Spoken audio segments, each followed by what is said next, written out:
Hey, everybody, welcome to Bible Prophecy Talk. My name is Chris, and today I'm joined by Greg Outlaw. Greg, I am really excited to be able to talk with you. I was introduced to you through Gons at Canary Cry Radio, and and since then I've just been fascinated with what you're doing. I told my wife the other day that if after all this, the dust settles, and if there's going to be a future for a Christian internet, I think it's likely that God might use you to help at least to get that in motion for us to have a voice in these coming days of internet darkness, if not other darkness. But anyway, I'm pleased to welcome Greg Outlaw to the show. Hi, Greg. How you doing? Good, Chris. How are you? I really appreciate you having me on, and I hope I can live up to what you just said. Sure. Well, why don't we just start off by introducing, just give us sort of a bio of who you are and why you're doing what you're doing. Sure. So my name is Greg Outlaw. I'm from Greenville, South Carolina originally. I graduated from the Citadel, the military college of South Carolina, and after graduation, I jumped into computers following my dad. That's what he did in his company. And then from there, ended up moving to California in 1994 to pursue the dot-com industry and to see what that was about and try to make a lot of money. And I was really living a prodigal lifestyle. I was not really walking with the Lord at all. And so my pursuit was definitely fraught with trouble because he was trying to get my attention and I wasn't listening very well. At the same time, we made a lot of good connections, and because we were early, one of the first 10,000 websites on the internet, and we were connecting people that had money with people that had great ideas, and we would charge the people that had money like venture capitalists or bankers, and we would use SEO, search engine optimization, to hedge against companies that were competing with us that got huge rounds of financing, and we took as little bit of venture capital as we could because we didn't want to give away the whole company. And we found out that SEO, and we didn't necessarily know what it was because it wasn't even coined as a term until 1997. So we were doing this in 1995. But what we found is that when they would burn through all of their monies really quickly with banner ads and stuff like that, we would still be ranking at the top. And because of that, we became a going concern. We were scheduled for an IPO. The same time I'm drinking, I'm doing drugs, and I end up with chronic pancreatitis, and I'm pronounced terminally ill in November of '99. And I go on a big binge and lose it finally at the end of 40 days of drugging, and I basically fell on my knees and rededicated my life back to Christ. And he showed me during that time that I was reading the Bible, this 1.5 year period where I was dying and on 300 milligrams of morphine in a hospice in my home. And he basically showed me that what I was doing on the web, search engine optimization, was really meant for him, and it was meant for his kingdom. And I said, so Lord, whatever time I have left on this earth, I'll live it for you. I'll give it to you. And I said, I don't know how much that is. It doesn't sound like it's very much. And for whatever reason, he chose to heal me in April of 2001 of that illness. And when you have a pendulum swing like that in your life, where 1 second you're dead, and the pendulum swings to the other side, and you realize, wow, not only did Jesus die for me, but he gave me a second chance on earth to make a difference. Well, there's just something that welled up in my heart and just said, there's nothing that I absolutely won't do for Jesus Christ. And so I started just basing all of my life around him, and I forsook all the stuff that I was pursuing and money. And what ended up happening in 2002 is a bunch of people came together, and we created a ministry that God had laid on my heart called allaboutgod.com, which became 20,000 pages spanning 50 plus websites in 14 different languages. And people started making decisions for Christ online, and we start connecting them to churches all over the world. And today we still connect them. We have 10,000 postal codes, 1,650 churches within those postal codes that we're sending these people that get saved, we're geo-targeting them, and then a pastor actually answers that person's question when they're responding, make sure that they did understand the decision they make, and then invites them into their church, hopefully with the idea of them getting plugged in for discipleship, because I don't believe in just decisions. If there's not being disciples being made, the Great Commission is not being done. So that's kind of what we do in a nutshell. Right. And just to kind of clarify, because what the ministry started with All About God was a lot of content, what we might think of like content marketing kind of things, or writing articles about questions that people are asking on Google. So they might type in is homosexuality a sin is a good example that you used to rank number one for, and all those questions at the time, I know a lot of people have probably found gotquestions.org and those kinds of sites. So there's a kind of apologetic sites that Google has served them these sites. And I'm imagining in those early days before a lot of, we're going to talk a lot about the censorship and what specifically is happening there, but I think everybody agrees there has been censorship since then. But in those early days, those were probably just so fruitful to be in front of the people asking the questions, just no filter. You ask a question, here's the answer. And I mean, just storming Satan's kingdom is what those early days would look like, I think, in SEO. Can you talk a little bit about that? Sure. Yeah, it was exciting. I remember when we first started in 2002, and we launched with 56 pages. We called it the Genesis launch, and everything went to number one. We ranked number one for Big Bang Theory of evolution. We ranked number one for Darwin's theory of evolution. So all the way from hard science into philosophy, like why am I here? And then into like who is God, who is Jesus, why Christianity, and then how they can come into a relationship with God. And the idea was to start and from wherever they began, and then slowly move them through the gospel. So it would take a lot longer if they started with a search for Darwin's theory of evolution versus if they came in searching for who is Jesus. Well, that's a really low-hanging fruit. And we didn't do just apologetics. We also did hurting people. So people that had, like my past was, drug addictions or alcoholism, loss of a loved one, loss of a child, infertility, life challenges as well. Because the Lord had showed me in scriptures, he says, I give grace to the humble, but I oppose the proud. And it's like, well, the proud in this scenario is really those people that are hardcore, and they're not necessarily interested in listening. But the humble that he really gives grace to are those people whose life challenges has really just disrupted their life in a major way. And at 2 a.m, they type in, "Hey, help me, God help me," or something like that. That is really low-hanging fruit. Their eyes are open. Their hearts are prepared for the gospel. The Holy Spirit comes, convicts of sin, judgment, and righteousness, and these people get saved, miraculously online. And I remember the first one that we saw from outside of the United States was in Azerbaijan. I didn't even know where Azerbaijan was back in 2002. We had to go look it up on a map, but it was so encouraging. And it really was like storming the gates of hell, just like you described, Chris, where you're actually going in there and you're rescuing people right out of the fire, pulling them out. And so you would address their question, what they asked, but always the goal was to deliver the gospel of Jesus Christ. And so through that process, you didn't, I sort of did it in a, I don't know. I was in the video side, and I was there, before YouTube. I was in Google Video and that kind of thing. I remember the days when, right when the censorship really started, because of like Alex Jones's videos on Google Video, he would put out a video and it would go straight to number one in the world. And of course, that was not acceptable. And it was the first sort of just blanket, don't let Alex Jones rank kind of thing. But YouTube, when it started, was very democratic, for lack of a better word. And if you could rank for these things like, whatever, did Jesus exist, is, kind of things.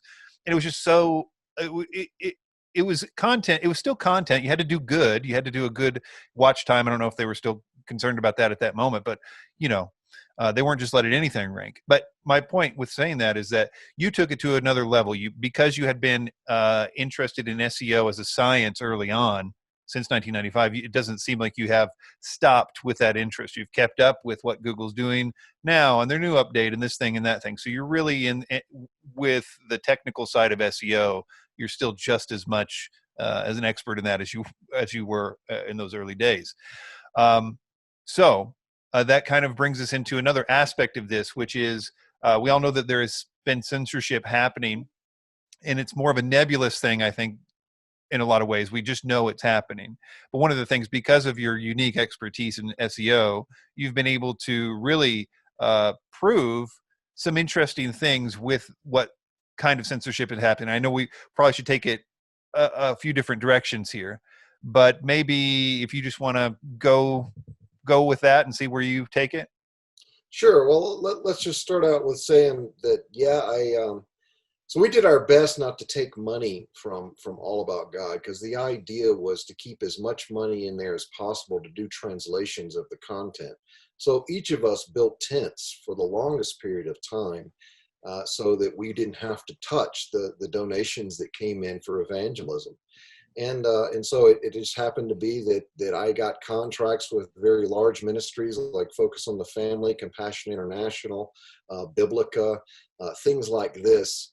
And because of that, I really developed an expertise, one that I probably would have been a little more lax in if I was just doing just All About God. But because I had the responsibility of all these ministries, including one was actually Got Questions, so it did their SEO as well. No shade, we actually incubated their ministry in our office. So because of all of that, it just seemed like the Lord said, you're going to be like Paul. You're going to build tents. At the same time, you're going to do ministry, and you're going to be focused on the Great Commission. And so I said, well, yes, Lord, my life is definitely not my own, because you bought and paid for it, not only physically, spiritually, but with a healing. So I want to do whatever you want me to do. And so when I started tracking that we started losing, and this is not to say that SEO is not a battle. It is. It's always a battle when you're trying to pervade and give truth, really, because the battle is not against flesh and blood. I don't consider the battle to be against Google. I really, or Sundar Pichai, or any of that, even though, clearly they have an ideology that I don't agree with. They're political. Their politics are very different than mine. I'm conservative. I'm a Christian. At the same time, I recognize I'm not fighting against flesh and blood here. There's something more here than just that. And at the end of the day, when I started seeing losses in traffic, and this has started back in 2011, really, that we started seeing some losses. We quickly recovered from most of those, most of the time, and found out actually when the AI came on board in 2015 that things were actually a little more even-handed. It wasn't an agenda. The AI was not trained at that point in time on a liberal corpus of websites. Mm-hmm. It was actually pretty fair in the way that it was treating us. And so for a while, all of our rankings went back up spectacularly. And then it's just been since really 2016 and a little bit beyond that it's really started to tank. And this past year, 2019, I know this is not just happening to me. And I knew it was happening to other websites. And I started to do the research. So I investigated 70 different websites that I felt had good, not perfect SEO, but good SEO, competent people at the helm doing their technology. And I looked at all of those, and I found out that from June of 2019 to June of 2020, that the organic traffic coming from Google for these websites had dropped an average of 44.8%. I mean, that's a huge number when you think about it, that many. And ours alone had dropped actually 83% over that period of time. That's huge. More. That's huge. Yeah. Can you now? That's right there. The story right there. I posted that on Twitter just a minute ago. That screenshot from the presentation, Google versus God, that you had up on Vimeo. That's a huge amount. You show all these huge websites that have had that major decrease, and my website too since that time. Now, I guess I obviously have to ask the question: what have you done to rule out the various sort of update factors? I mean, obviously, there's big Google algorithmic changes that could just be generally affecting people across the board, some kind of website speed issues or what have you. So what steps have you taken to rule out and sort of pinpoint what this is, why it's happening to Christian sites specifically? So first and foremost, to do a technical SEO audit of these websites. So I wanted to make sure, hey, are there any major glaring problems here that are introducing pollution into my data? Because I want to make sure my data is accurate. And I found that no, actually, all of these were very technologically sound from an audit perspective of SEO, from technical SEO. I also looked at the speed of those websites, and while they certainly could be improved, I knew mine, because specifically we had been focused on speed in the mobile speed update that was a few years ago. And ever since then, we've been really focused on it, because really we were reaching every single country in the world. And there's so many countries, especially in Africa, where, a gigabyte, data plan that we have here, or even 500 megabytes of data plan, is cost prohibitive. You're talking, for a gigabyte, 130% in the Congo, or for 500 megabytes, it was like 40 or 35%, a huge amount of money. Of monthly income. In other Right. words, it costs Monthly. you 135% of monthly income in the Congo to pay for a very not a very much data. Right. And all of these websites, while they are not, optimized to our level, because ours is down to 100 kilobytes. That's what a page of ours, that includes all the content, all the images, everything. Theirs are usually like 1 or 2 megabytes. And so, while that's a factor, I think for international outreach, as long as it's organized well so it loads quickly, you don't really lose and get a lot of bounce rate issues there, which can affect your rankings. Mm-hmm. So I checked that as well. And while they weren't great, they were adequate. They were certainly more than adequate for the competition. They were similar. So that was an issue. So I could remove that as a variable of the equation that might have introduced garbage into the data. So after going through all of that and then looking at the 167 pages of Google's quality guidelines, this is basically the 10,000 contractors they hire for like $15 an hour, which usually they have a liberal perspective.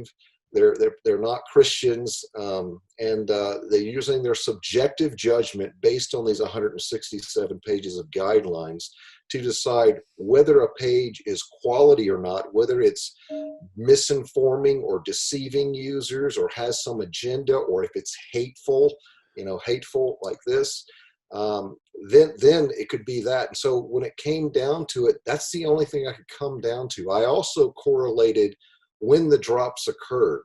And so they weren't occurring out of an update, an algorithm update that could be changed, that you could do something to correct for the most part, these 70 websites. They were occurring what's called a Google core update, which Google themselves say there's nothing you can do about a core update. And I believe, and I don't have proof for this, but I believe that means that it's not adhering to the 167 pages. It's about content. Mm-hmm. It's about the subjective judgment that the 10,000 contractors are reinforcing in the ranking AI, the rank brain AI, and how that works, that is basically turning it into against Christians, against conservatives, for liberal information. Right. So just to kind of clarify, in the way I process is generally with YouTube. YouTube's two main, in a perfect world, and what had been for a long time, YouTube's main concern was watch time and click-through rate. And just those two things would get you a pretty good idea of which videos should be ranked high. If what your click-through rate is a topic and title and a thumbnail that make people want to click it. Hey, this is a topic I'm interested in. And watch time generally says, hey, people are watching this a pretty good percentage. They must like it. So it delivered on its promise, basically. But the problem is that these new additions of things like, but is that content good for you, these judgment call updates, and now has been really the problem. And that's become part of everybody's starting to realize and talk about that. We're talking today when these tech heads are before Congress, and more or less, hopefully, addressing some of these issues. And it's mostly about this kind of stuff, the introducing to the algorithm. And you point out in your presentation an acronym called EAT, and I think that's where the crux of this deranking is coming down to. So maybe if you could just quickly describe what that is, and when did that get introduced, or was it a slow burn?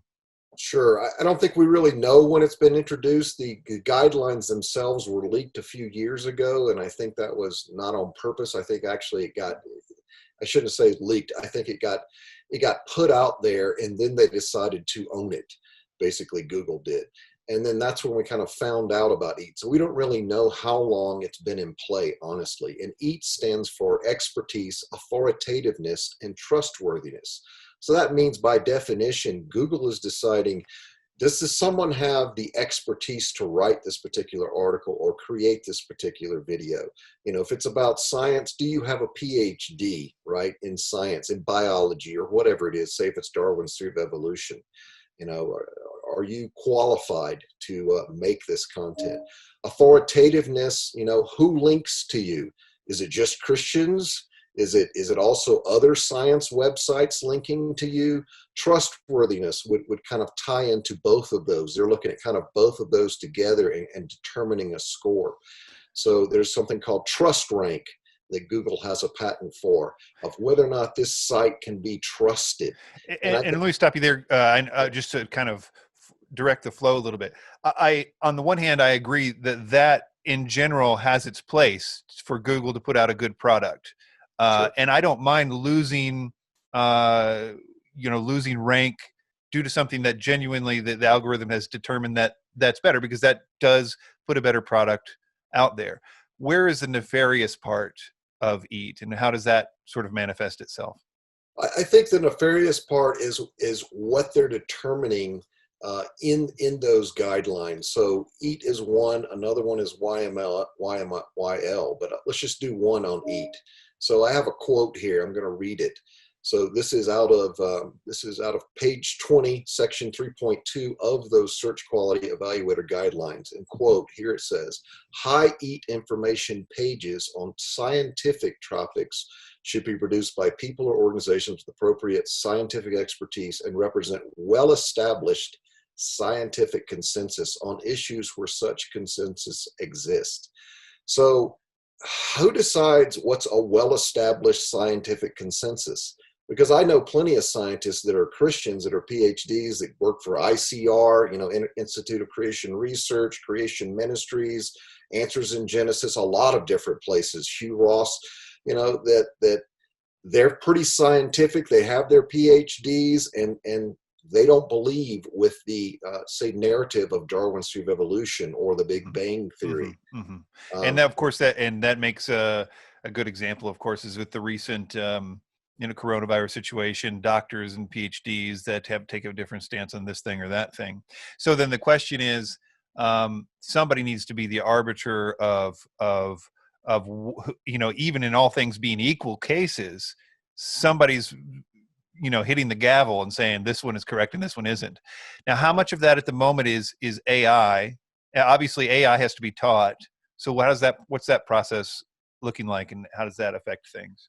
Yeah, so as I mentioned earlier, when the AI first came online, it was very even-handed. But over time, you can tell it's been trained on a liberal set of websites, and also that training has been reinforced. So it's saying it's those 10,000 contractors looking at the pages and the results of those and going, yeah, this looks good. The AI judged well here, and maybe it's a liberal site, that is for the theory of evolution. And then they go back over to a conservative site and they see basically an argument defeating, the theory of evolution using well-cited sources, Darwin's own words in his book on the origin of species, all kind of things like that. It's all in Google Scholar, all of these things, but clearly it's a creationist view because it's defeating evolution, and it's asking a question at the end saying, So does that mean, does God exist, right? And because of that, they're going, well, nope, that's not scientific.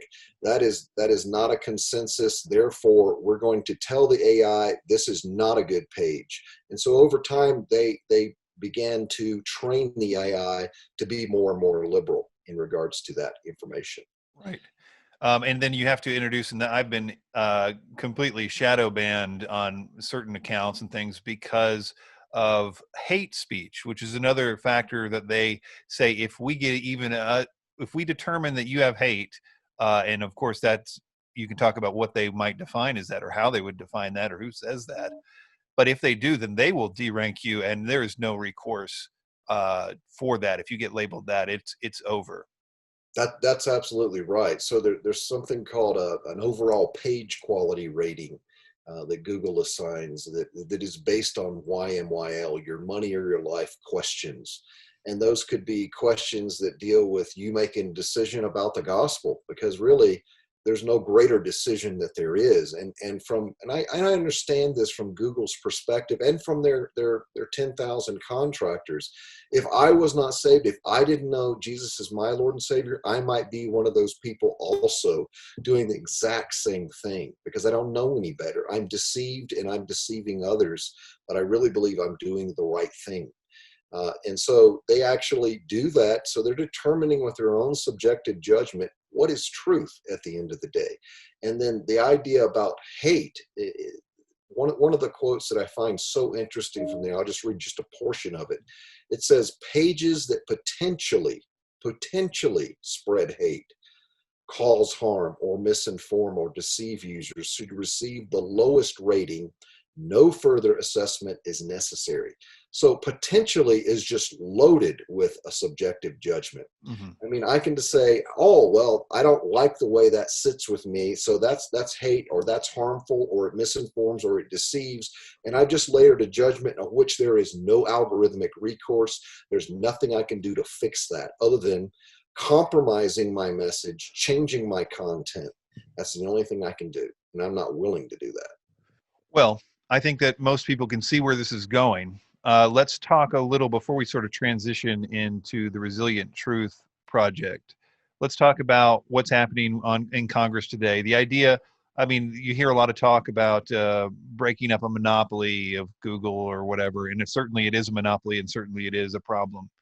But I can't see this train getting derailed, breaking up the monopoly or not. As you pointed out in that presentation, the algorithm will still exist. The algorithm needs to be destroyed, or it doesn't matter how many times you break up Google into smaller entities. So what from the let's just think that there is a solution. Let's be solution oriented from the government standpoint at the moment. What would you counsel a senator or whoever had power to do something here? What would you say? So from a political recourse, I do think they've chosen wisely in terms of looking at Section 230 and removing that protection that these big tech platforms have, and allowing lawsuits to occur from those people that feel like, hey, we're being discriminated against. There's obvious viewpoint discrimination here, and it's clear that there is. At the same time, I would counsel those politicians that's not the only solution. It has to be far greater than that. Like you said, the AI would still exist. It would still be trained in a liberal corpus. Therefore, there would still be potential for abuse, even if they allowed Section 230 to be altered. So secondarily, Dr. Robert Epstein, who is a behavioral psychologist, very intelligent man, and he has testified before Congress. He actually thinks that they should be split up and all of those companies open and the source code seeded into other companies so there's real competition. He doesn't go as far as destroying the algorithm. That's my part. So that's where I am.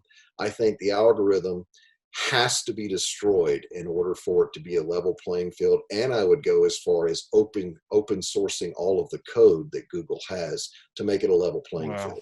That is a great idea, possibly a pipe dream, but I hope it happens. I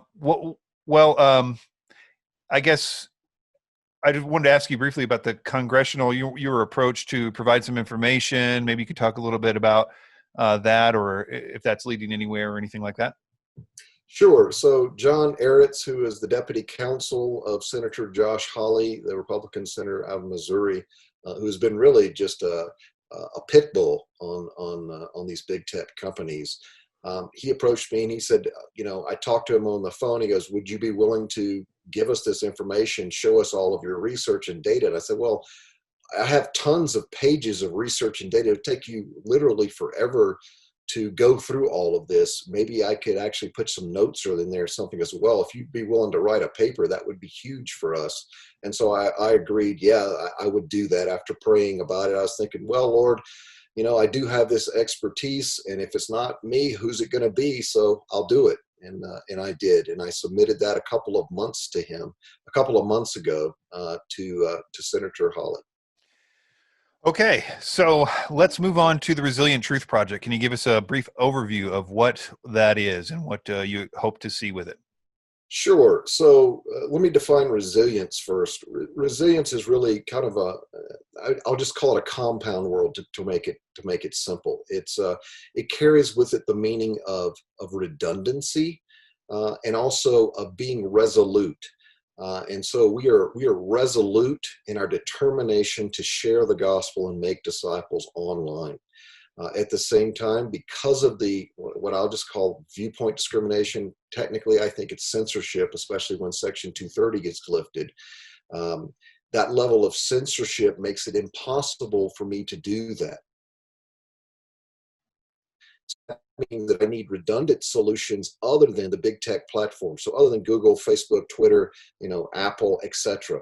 I need other solutions. And there's plenty of open source projects out there, not necessarily with just Christians or just conservatives. There's plenty of libertarians, very smart, intelligent programmers that are open sourcing all of this code. And so we're looking at the best of these projects and looking at how do we develop something that would basically be free for everyone to use, and at the same time afford them ability to connect individually using their own devices, keep their own profile, all of their data private. In other words, there's not really a business model here, so to speak, and actually be able to brand their own version of Facebook.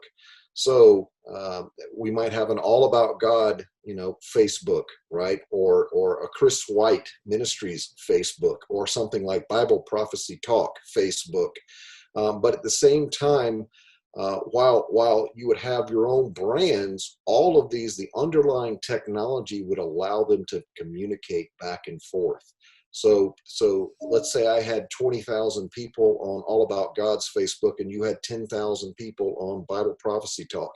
They could communicate with you and on each other's platform, but they could also communicate across those platforms and communicate with each other. So All About God could communicate with Bible Prophecy Talk, all of its constituents that they choose to communicate with.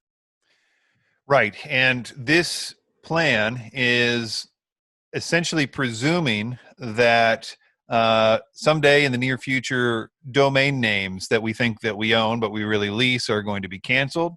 It presumes that hosting contracts that I have with whatever hosting company is going to be made illegal. 501c3s are going to be revoked, assets confiscated. And essentially, the Resilient Truth Project has the worst case scenario in mind. It has already essentially taken that as a given and is asking the question, what do we do in the intermediary steps? And then ultimately, what is the final situation?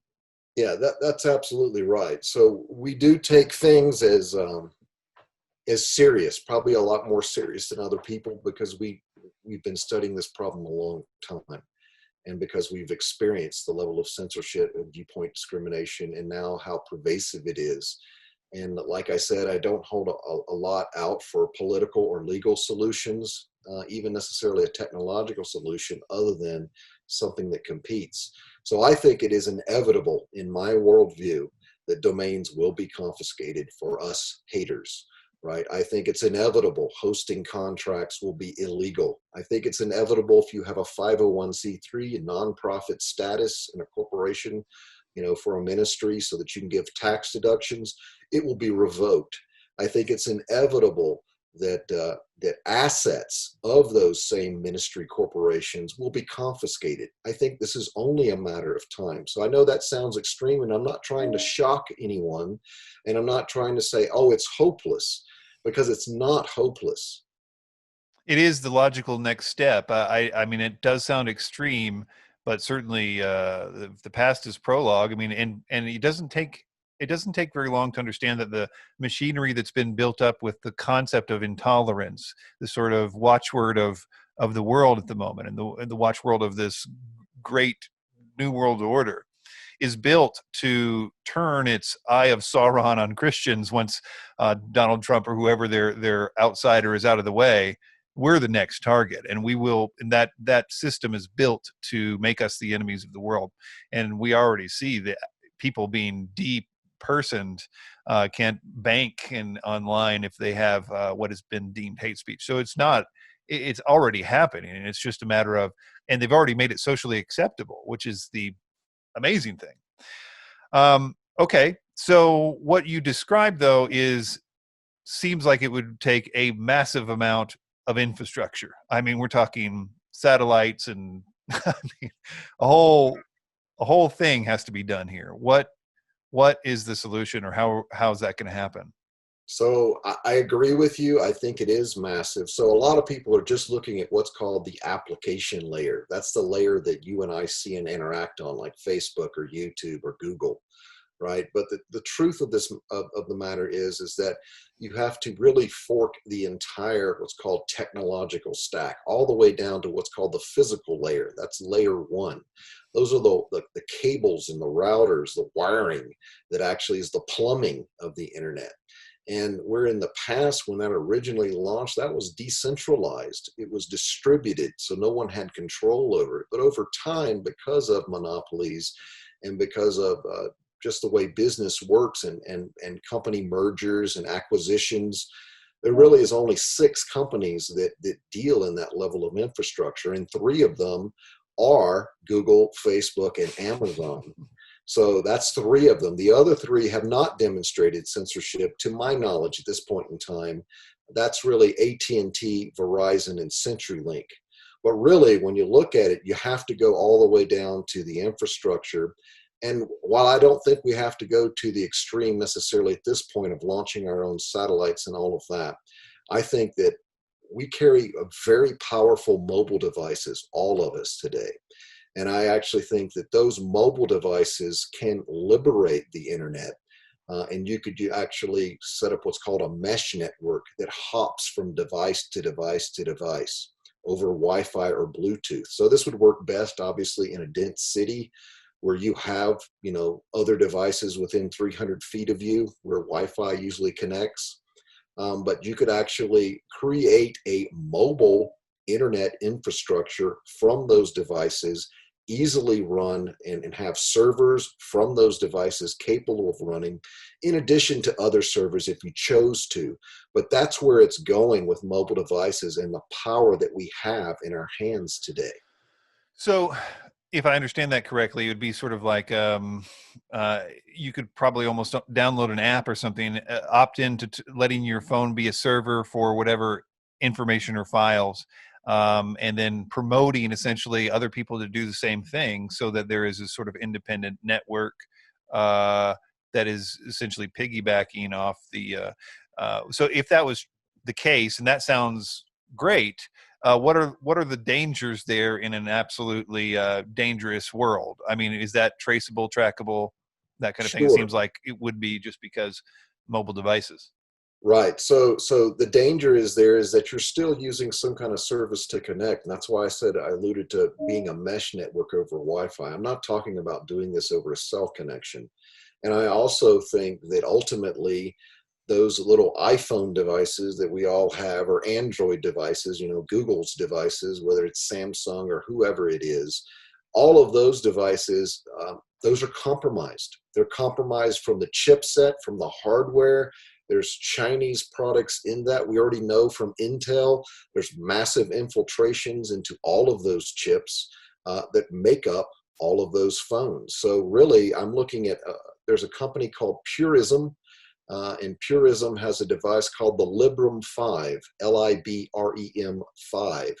And we have two of those devices, and we're prototyping on those devices because they have their own foundry, their own chip foundry, or they're getting ready to set one up that's going to basically clear out. All of those chips will be made in-house. They'll be protected. These guys they're not Christians, but they're focused on liberty above all and privacy. And so they value that just as we value that, and just really as we all should value it when you think about it. So I think it has to ultimately get to where everybody's willing to throw away their iPhone, their Android device, buy one of these Librem 5 devices, and basically, download our app or your app. Like I said, it could be anyone's app as long as we have the technological connection that allows them all to communicate together. And then we're basically setting up a mobile infrastructure, a mobile internet. And that would be secure and safe. And because it would be encrypted and because it's hopping through Wi-Fi, it could also be obfuscated, that it would be hard to track you or find out or target where you were. So it ultimately does come down to a new piece of hardware has to be developed that isn't itself compromised. And then piggybacking off Wi-Fi is safe-ish, if not entirely safe, as long as the right things are taken, precautions are taken.